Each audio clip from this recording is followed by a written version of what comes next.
Hi everybody, so today we're going to talk about trigonometry and more specifically trigonometric ratios. And so trigonometry is something that you are going to be using in math for the rest of your career. So it's a really important topic. You're also going to use it in science. So when you take physics, you're going to be using trigonometry all the time in that course. And so trigonometry is used all the time in real life, especially in engineering, architecture, or any design field. And you'll understand this joke when we get to the end of the video.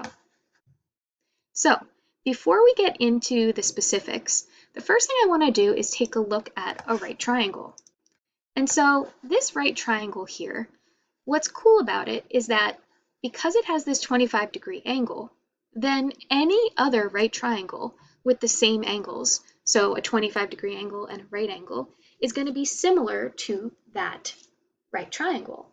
And so what I want you guys to do first is I want you to calculate the ratio of the opposite side of angle A to the hypotenuse of the triangle. So calculate the ratio of the blue side to the pink side. So 1.59 over 3.76. And when you calculate that, round it to 3 decimal places and see what you get.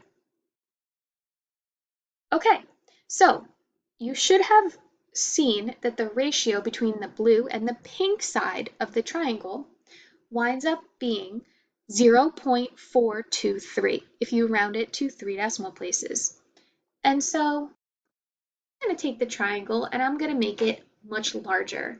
So I'm going to make the triangle larger, and it still has the 25-degree angle. It still has an opposite side and an adjacent side and a hypotenuse. And so this triangle would be similar to any other triangle that has a 25-degree angle and a 90-degree angle. And now I want you to calculate that ratio of the blue side to the pink side again and round to 3 decimal places. Notice again that that side ratio is still 0.423. So no matter how big or small you make the triangle, the ratio of the blue side to the pink side is still going to be the same as long as that angle is 25 degrees. And so mathematicians realized this and they were like, wait a second, so I'm going to know that every single time I see a 25-degree angle, I'm going to know what the ratio of the opposite side to the hypotenuse is, because it's always going to be 0.423. Now, of course, it's going to go on and on forever, and it's not exactly 0.423, but we are rounding these side lengths, so it's not exact. Okay, get into the definitions. So a trigonometric ratio is a ratio of the lengths of two sides of a right triangle. So there are 3 basic trigonometric ratios. Now, there are other ones also, but the 3 basic ones are sine, cosine, and tangent. And so these 3 trigonometric ratios are abbreviated as SIN, you still call it sine, COS, you would still call it cosine, and TAN, like Mrs. Tan. Yay! I'm so excited that that's my name. But anyway, so tan would be the abbreviation for tangent. And so these names were decided on by mathematicians, and they just mean just the ratios of sides. And so the sine ratio of an angle is going to be the ratio of the opposite to the hypotenuse. And so what does that mean? So if I circle angle A, then I know that the opposite side to angle A is the side that is across from angle A. So it's the side that is totally opposite of the angle.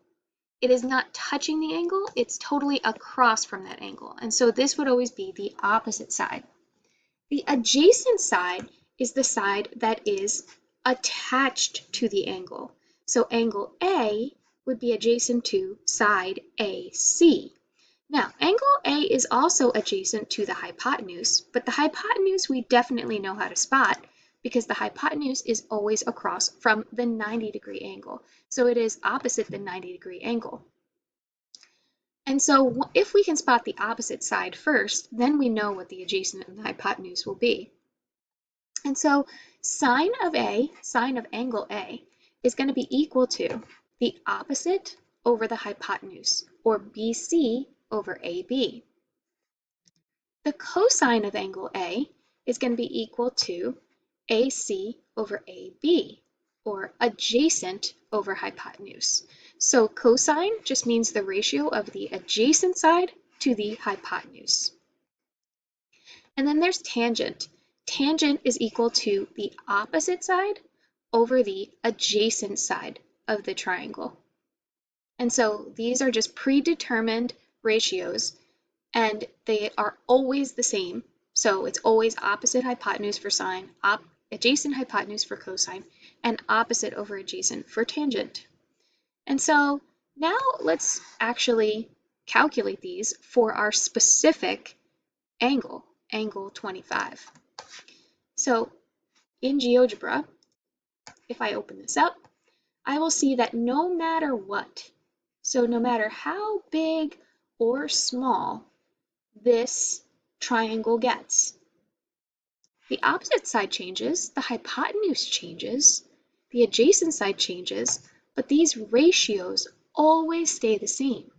So that means that the sine of angle A, or the sine of 25, will always be 0.423 approximately. And so if you type this into the calculator, sine of 25 degrees, the calculator would tell you that as well. Now, back in the day before calculators, people used to just look these up in a textbook. So people just took measurements of triangle after triangle after triangle and figured out what that ratio was. And so really it's just the two measurements divided, and it always winds up being 0.423 for a 25-degree angle for opposite over hypotenuse, etc., no matter how big or small that triangle is. Okay.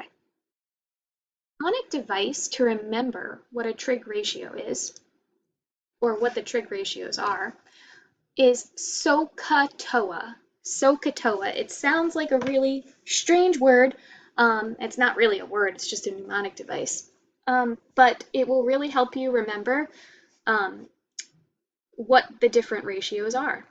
And so SOHCAHTOA tells us that the sine ratio is equal to the opposite over the hypotenuse. Opposite over hypotenuse. The cosine ratio is equal to the adjacent side over the hypotenuse. Cosine, adjacent, hypotenuse. And then the tangent ratio is equal to the opposite over the adjacent. And so SOHCAHTOA, make sure when you say it, you really pronounce that AH, or else you'll forget how to spell it. This is how to remember which ratio is which. And when we write trig ratios, they can be written in either fraction or decimal form. We prefer fractions if we can use them, because then that avoids rounding errors. Okay, so now let's write some trigonometric ratios. For problem number 1, the first thing I'm going to do is, if I'm trying to write the ratio of, so if I'm trying to find the sine of angle D, the cosine of angle D, and the tangent of angle D, the first thing I'm going to do is I'm going to circle angle D, because that's going to help me figure out what is the opposite side, what is the adjacent side, and what's the hypotenuse. Now, remember that if angle D is over here, the side opposite to angle D is 14.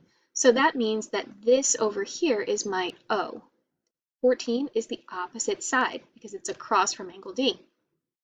The adjacent side is the side that is not opposite, and the hypotenuse is the one that is always across from the right angle. So I'm going to write SOHCAHTOA on the top of my paper. So opposite over adjacent, ka, adjacent over hypotenuse, toa, which is opposite over adjacent.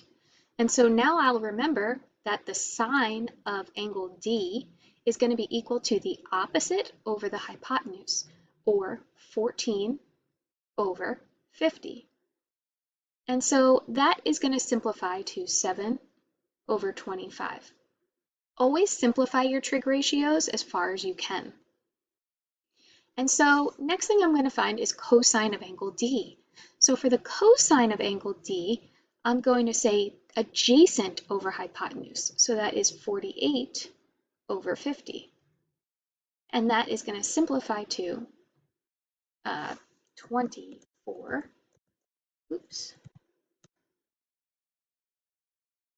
over 25.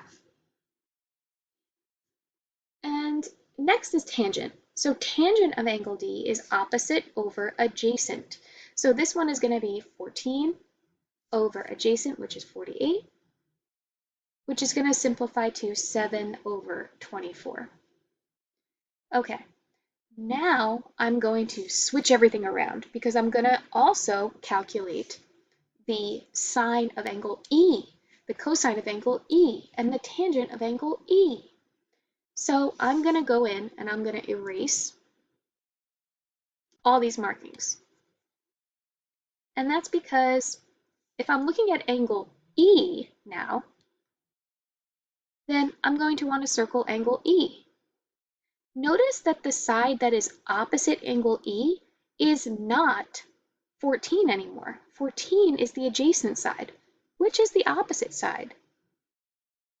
Good. So the opposite side is 48. And then the adjacent side is now 14. So the opposite and the adjacent switch. Hypotenuse is still 50. And so what would the sine of angle E now be? Make sure you simplify it. So the sine of angle E is now 48 over 50, which simplifies to 24 over 25. And that's because the opposite side now is 48. What about the cosine of angle E? So can you give me the simplified cosine of angle E? Good. So this would wind up being 14 over 50, which simplifies to 7 over 25. So notice sine and cosine swap. Tangent is opposite over adjacent. So what would the opposite over adjacent side be simplified? So this would be 48 over 14, which simplifies to 24 over 7. Okay, so now let's try one that's a little bit more challenging. Number 2, we have radicals here. And so for this one, I'm writing the sine, cosine, and tangent ratios for angle A. So the first thing I'm going to do is I'm going to circle angle A. I'm going to label my triangle. So my triangle is, here's the opposite side, here's the adjacent side, here's the hypotenuse. And so the sine of angle A is going to be equal to opposite, which is 5, over hypotenuse, which is 10. This would simplify to 1 over 2. Now, cosine is a little bit more complicated. Cosine of angle A is going to be equal to the opposite, which is 5, over the, sorry, not the opposite,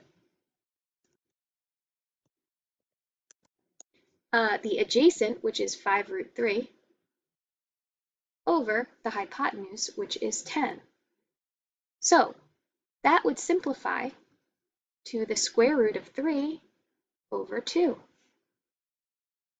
Now let's calculate the tangent ratio. So the tangent of angle A is going to be equal to the opposite, which is 5, over the adjacent, which is 5 times the square root of 3. So how would you simplify this? You're going to have to rationalize the denominator. So try and simplify this fraction by rationalizing the denominator and let me know what you get. Okay, so for this one, I needed to first, I can make this just equal to 1 over the square root of 3. And then I'm going to multiply by the square root of 3 over the square root of 3. When you multiply straight across, you get the square root of 3 over just plain old 3. Okay, And so next, now you're going to find the sine, cosine, and tangent ratios for angle B. And so I want you to try this one on your own. You have angle B, which is here. Make sure that you label the opposite side, the adjacent side, and the hypotenuse, and then find the sine of angle B, the cosine of angle B, and the tangent of angle B. Okay, so for this one, the sine of angle B is going to be opposite over hypotenuse, which winds up being 5 times the square root of 3 over 10. This simplifies to the square root of 3 over 2. The cosine of angle B is now the adjacent side over the hypotenuse. So this is now 5 over 10, or 1/2. And then the tangent is equal to the opposite over the adjacent, which would be 5 times the square root of 3 over 5, which just simplifies to the square root of 3. And that's it. So when we get to class for the next lesson, we are going to be doing a lot more trig ratios. We're also going to talk about how to find them in our calculator.